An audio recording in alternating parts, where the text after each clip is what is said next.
Mindbody app. So how to install it? So here's the app. It's a quite popular fitness app in US. You go to app for all things fitness and wellness. It's the world's #1 booking platform for fitness, beauty, and wellness experiences. We encourage people to try new things and find what makes them feel physically, mentally, and spiritually their best. Whether it's a class, salon service, or meditation session, we've got options.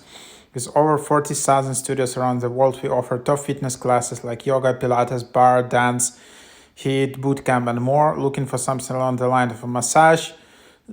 Everything is in here. So, it's quite popular booking platform in US, I guess. And then, you can just easily create your account with like Apple ID, for example.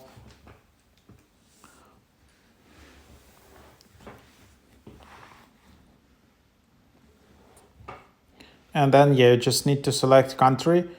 So you can create an account in many countries. I don't know, how spread it is around all the places. And then, here it is.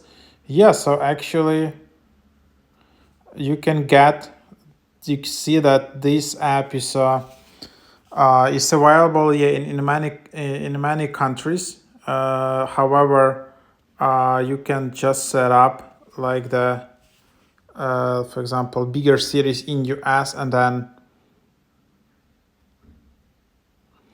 then you will see much more offers in there, and then you can just go in there and just book it from there. So that's basically the idea, how you can book all of these elements in there, and then you can add the favorites, and then you can add deals, and then you can see your data. So that's the app.